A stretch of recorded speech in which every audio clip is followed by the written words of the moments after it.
But anyway, but anyway, you touched on it just a minute ago.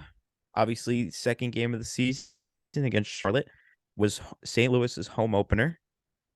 I watched back the highlights this morning, and I gotta say, it sounded loud in there. It sounded like people were super hyped up. I mean, obviously, it's opening game of the franchise. Charlotte obviously had a massive crowd for their home opener.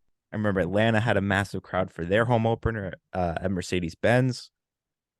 But tell me, what were your thoughts on the atmosphere? I mean, obviously you weren't there in person, but across Apple TV, across any highlights that you saw, what did you think of the atmosphere for St. Louis? It's obviously it's a much smaller stadium as compared to Charlotte, who had like 60, 70K or whatever it was, versus 22K for St. Louis. But what'd you think? I enjoyed it. Like I said, I always enjoy the first game of an expansion team as you usually do because the hype is still there from the non diehards. Oh, it's a new cool thing in town. Let's go do it. Let's go live it. Um, my take, and it's been my take for have we had expansion like 3 years in a row now, 4 years in a row now, give or take, maybe missing a year here or there. Every year, the question is still the same. What does it look like by All Star break? What does it look like by the end of the season? And what does it look like on day one of season two?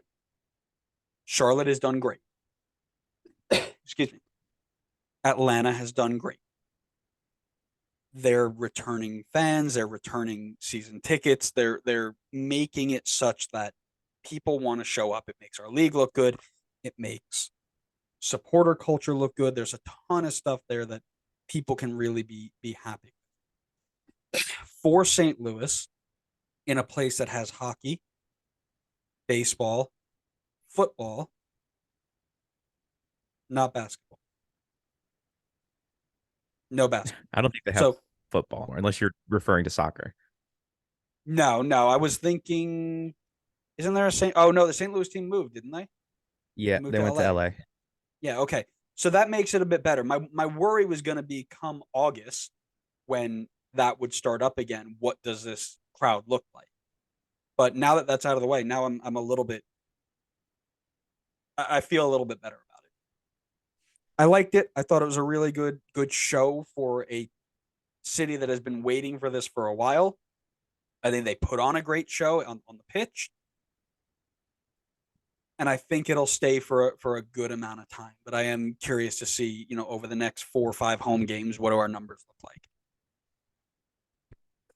Here's what I would say on the longevity of St. Louis being able to continue to be popular in the city. It seems like the city is very much into the Cardinals. That seems to be their big team. There's support from like it seems like a lot of the area around St. Louis, which covers a lot of ground because there's not a lot of teams nearby. I would say maybe Chicago's like the next closest. I'm not exactly sure. But I figure if these fans can be able to like sit consistently watch baseball games, they can absolutely sit and watch soccer games. Like they can't hit us with the complaint of like, oh, the game moves too slow. There's not enough action. You guys are all massive Cardinals fans. You watch baseball. Baseball is extremely slow. It's way slower than this sport. There's way less going on in baseball than there's in this sport. So I I feel was like the longevity of their popularity could, be good hands. I was having that conversation with somebody the other day. The idea that for years we've had the soccer is too slow argument from fans of golf, baseball, and tennis. Like I Whoa, don't whoa, I whoa. don't get No, it. don't group tennis into this. Don't Oh, you we're dare throwing dump ten. on I my mean, listen, sport. you're here. We're throwing tennis directly under the bus. Um, No but shot. no, that's funny. We were just having that conversation the other day, like, and now it comes up here. I agree with you. I think if you can sit through baseball, you can sit through this. And one of the cool things, and our upcoming series of the history of MLS that we are going to do pretty soon. So many. Um, stories came through the Reddit threads about how they just went to a game because it was the thing to do on the weekend. My buddies were going, they had an extra ticket, I went with them, and I fell in love. Right. And I haven't missed a game since, or I became a season ticket holder. I go to as many games as I can. You know, those sort of stories are what we're looking for. And especially with only, hockey is still going on, but, um, they play on the weeknights. You can still fit in MLS on the weekends and do your hockey on the weeknights if you want. Baseball is the same thing. You're going to have baseball games consistently throughout the weeknights. You can, balance that if you'd like. Um, and really, again, for a really good atmosphere, it doesn't need to be a ton. It's 22K. I mean, even Red Bull can pretty much half sell that out. You can make this something really, really special if they do it right. And again, I think they've got the product on the field that will do it right. I think they've got the support around the team right now. It's been pushed out there really well. They, again, I think maybe one really good year would sell this team to that city. I'm hoping. Yeah, you know what I'm kind of curious of uh to get your take on, considering that their stadium only fits about 22,000. Do you think that's a concern at all? I mean, I feel like we're somewhat used to expansion teams coming in with massive stadiums, with like Atlanta having a huge stadium, and then Charlotte obviously came in last year, massive stadium as well. Do you think them being capped at 22,000 is any cause for concern? Maybe not necessarily now, but maybe in the future. Nope. Atlanta plays in a football stadium shared with the Falcons. Charlotte plays in a football stadium shared with the Panthers. It's big for a reason. It's big for a different sport. Soccer stadiums outside of Old Trafford, White Hart Lane, the OG European ones. The smaller, the better. The better atmosphere you get out of the smaller stadiums. And here's the deal: if you get 4 or 5 years of 10,000 people on a season ticket wait list consistently, you can expand. You can add seats to the stands. It's easier to add, and well, it's really impossible to remove unless you're using tarps. And I've seen tarps at Red Bull Arena. It kills the environment. It kills the vibe. You've only got your one of your stands is really into the game. The rest are just watching. The smaller it is, the better, especially when you've got the right group to go through it. I went to FCC away, and FCC was a great. I mean, it's Red Bull Arena, but with people, and it's a great atmosphere. It's 25K. The supporter section is loud, proud, and very, very vocal. But everybody else is all really into it too. It's not, you know, again, I only go back to Red Bull because it's what I know best. But you've got the South Ward at Red Bull who are singing their lungs out, and they do a very, very good job. And then everybody else around is there because it's the cheap thing to do on a weekend. They get into, me personally, I have a very favorite place to sit because nobody's around me. I can watch the game all on my own, don't have to worry about it.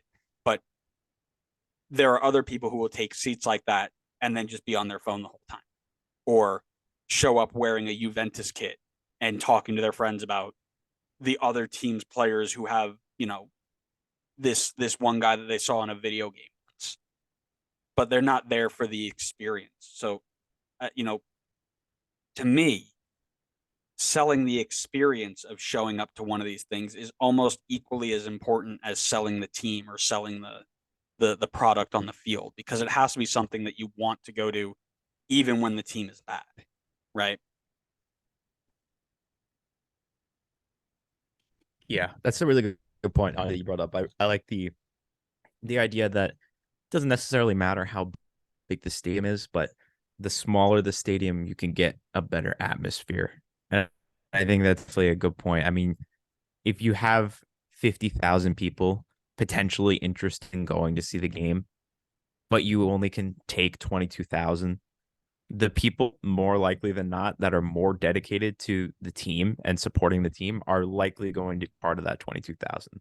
So then I feel like Correct. you'll get the better atmosphere of the people who are more diehard, more ready to chant, more ready to cheer on the team. than the people like you said who will show up kind of half interested in the game. Maybe somebody had an extra ticket or something and kind of sitting there the whole time, maybe half paying attention. So I think that's a good point. I think that will be really interesting to see if what the dynamic is in St. Louis versus like the last couple of big football soccer stadiums that have come into the league. Well, I throw it back one more step. Think about when Red Bull 2 had to play their entire season at Red Bull Arena. They got 4,000 fans in a 25,000 fan stadium. It was brutal. It was like watching a scrimmage. And again, it's a second division team. It's supposed to be less than that. But they moved to Montclair, where again, it's a college stadium. It fits 7,000 people. They get 3,000 going out there, and now it feels like an atmosphere. The you have to build it based off of what you can do, and I think they've done well building it smaller. It's not small by any mean, by the way, but smaller where they have the ability to grow it instead of throwing 40,000 seats out there and only being able to fill, 25 of them, and then it goes down to 15 the next season. You know, Yeah, 100%. That's about all I had on St. Louis. I think we kind of touched upon everything that I want to talk about beforehand. I want to check with you. Anything else that you wanted to touch on? no, I had a list here about players who have impressed me so far, but we kind of talked about it already in the build up of this episode. So, um, I think it's a team to watch. I think it's a team that will definitely be better than what we thought they were, barring their health over the next couple of months. They're a team that you don't want to mess with. I don't think, at least right now, they've got the buzz of that new expansion team where everything's first of all everything's going great for them right now. They've got the fans behind them. It's a team that has an identity. It has a skill. It's a team that we definitely undervalued. Um, and with the expansion of the playoffs, I think it's at the very least a low playoff team right now. Oh yeah, they're definitely a playoff threat. I would agree with you there.